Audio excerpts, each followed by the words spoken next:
নমস্কার সকলকে। আমরা বেরিয়ে পড়েছি মালদা থেকে হায়দ্রাবাদ যাওয়ার উদ্দেশ্যে।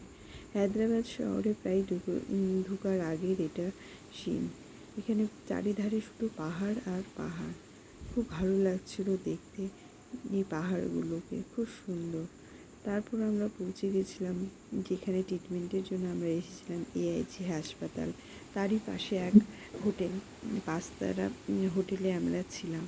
সেই পাঁচতারা হোটেলের উপর থেকে আমরা কিছুটা ভিডিও আমি ভাবলাম নিই। সন্ধ্যার দিকে আমি উঠেছিলাম ছাদে। সেখান থেকে AIGর পাশে যে হোটেল নিয়েছিলাম তার চারিধারটা আমি একটু ভাবলাম যে ভিডিও করি। খুব সুন্দর চারিধারটা, দারুণ শহর, খুব ভালো লাগছিল এখানে। কি সুন্দর দূর থেকে এত সুন্দর লাগছিল দেখতে। আর সন্ধ্যার সময় আকাশটাও ছিল কি পরিষ্কার। সারাদিন গরম হলেও রাতে এত সুন্দর হাওয়া দিচ্ছিল, বলার কথা নাই।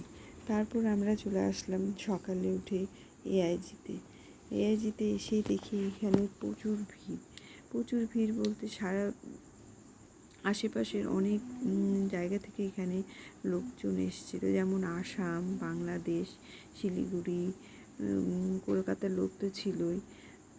তার সত্ত্বেও আবার আমি দেখলাম যে আমার বাবার বাড়ি মালদা চাঁচল, সেখান থেকেও দেখলাম কয়েকজন এসেছিলো। তাদের সাথে পরিচয় হলো, খুব ভালো লাগলো। আর আমরা যাদের সাথে এসেছিলাম তারা ছিল শিলিগুড়ি, তাদের সাথেই আমরা এসেছিলাম। তাদের অবশ্য একবার আসা হয়েছিল আগে, সেই জন্যে আমরা আবার তাদের সাথে এসেছিলাম। তারা খুব ভালো মানুষ, আমাদেরকে খুব গাইড করে নিয়ে এসেছিলেন তারা। খুব ভালো লাগলো তাদের সাথে এসে। এখানে ঘুরে কিছুটা আমরা হায়দ্রাবাদ ঘুরেও ছিলাম, খুব ভালো লেগেছিল। এখানে ট্রিটমেন্ট ব্যবস্থাটা এত সুন্দর যে বলার কথা নয়, খুব ভালো ব্যবস্থা এখানে ঢুকলে কখন দিন কখন রাত হচ্ছে কিছু বোঝা যায় না, সব সময় একই রকম হয়ে আছে। পেশেন্টদের বসার জন্য সুব্যবস্থা ছিল। সারাদিন বসে থাকলেও বোঝা যেত না যে হ্যাঁ আমরা সারাদিন ধরে বসে আছি এখানে। তারপর খাওয়ারও খুব ব্যবস্থা ভালো ছিল।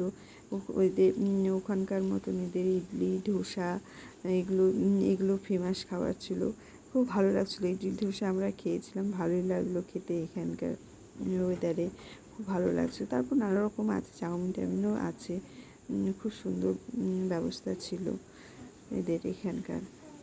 তারপর এই AIG হাসপাতালের ভেতর থেকে আমি এই বিল্ডিংয়ের ছবিগুলো নিচ্ছিলাম। বিল্ডিংগুলো ঠিক তাসের ঘরের মতো লাগছিল, খুব সুন্দর। সব পাহাড় কেটে কেটে সমতল করে এইসব বিল্ডিংগুলো তৈরি করছিল, আসার সময় দেখছিলাম। তারপর কিছুক্ষণ রাতের শহরটাকে একটু ক্যামেরা বন্দি করলাম। রাতও দিনে যেমন সুন্দর, রাতেও তেমনই সুন্দর লাগছিল শহরটা। আজ এই পর্যন্তই থাক, আবার পরের ব্লগে দেখা হবে। নমস্কার।